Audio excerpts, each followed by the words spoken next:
12 entry points that we use on game day, along with 2 north end locations that are used for team media and stuff like that.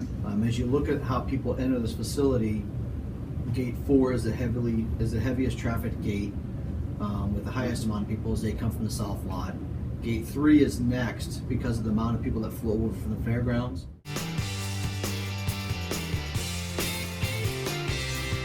Where are your doors? Where are your locked doors? Where are the fire panels? Where are the smoke detectors?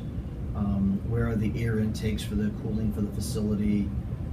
Down to how close can a vehicle get to the facility?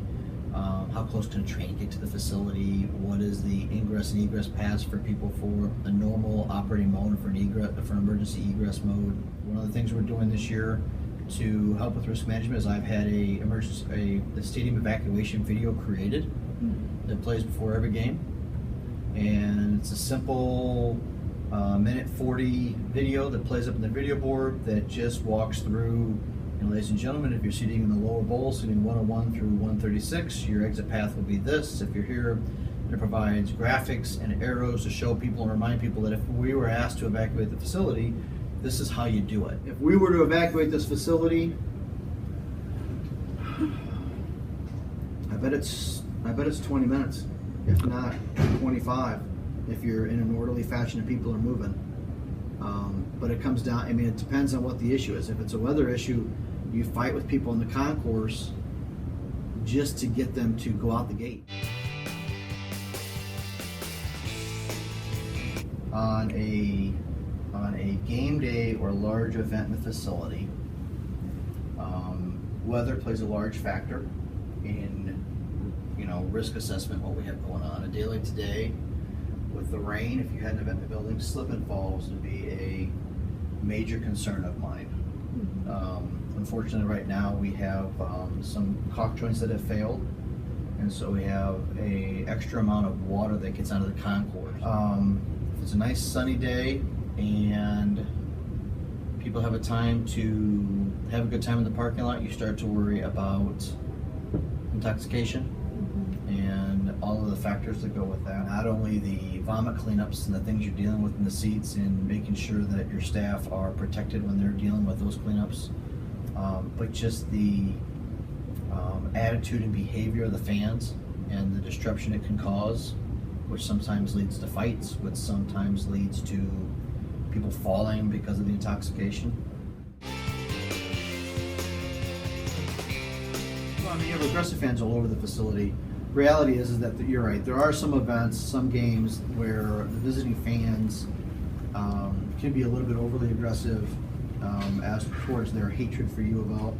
What you'll find in those instances is that you'll have extra police and extra CSC ushering staff along those sections, along the breaks between the visiting team and the home team, keeping an eye on things and making sure that any fan that, whether it be our fan or an opposing fan, that is over the top and ruining the experience for everyone else, that they're taken, addressed, and the issues addressed, and either they're ejected from the facility or they're given a warning. And we have a texting system in the building this year, which allows fans to text in an issue instead of trying to find an usher, security guard, so that we can respond to issues in seats, whether it be someone sneaking in alcohol or someone being verbally abusive, or go up and address that issue and then keep an eye on it. Part of the issue right now we have, though, is that if you're an AT&T or a T-Mobile customer, signal in this building is horrible. And so the other thing we're striving towards, which will help with risk management in the long run, is getting a distributed antenna system installed in here so that everybody of all carriers, whether it's AT&T, Verizon, T-Mobile, have cell signal in the facility and can send out an issue. We have a third-party contract with a vendor right now to put a DAS in the building. They rely on the AT&Ts, the Verizons, the T-Mobiles to fund that project to do it.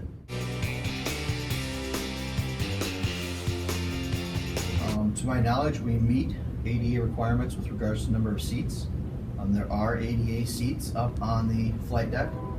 You can see the decks in between, like section 3, right below 3, right below 5, right below 6, those several areas up there where the wheelchair platforms are located.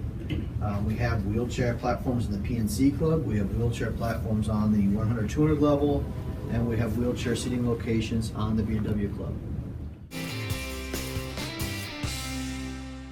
We are making strides to be greener every game. So last year we implemented the base process of getting the concessionaire to separate and recycle the cardboard, their plastic, and their aluminum. And we were very successful.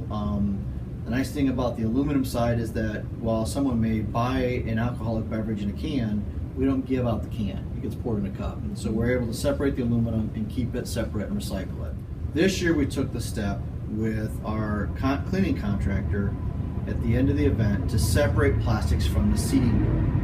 And so at the end of the event, when our cleaning contractor comes through, they go through and they hand pick out all the plastic first.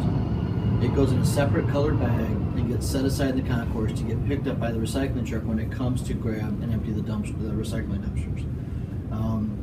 We were also able to get QRS to supply us with some dedicated recycling cans to give the fans the ability to separate their cups and put them in a receptacle. The headaches you have revolve around the 1%ers. Right, 99% of the people that come to games are phenomenal fans and follow policies and rules and regulations and enjoy the day. 1% of the people that come to games whine and complain and moan about why can't I get in here before 7 o'clock in the morning? Why can't I run a bonfire? Why can't I put my tent up? Why can't I do this or that? And why can't I have more than 2 beers when I'm at the concession stand?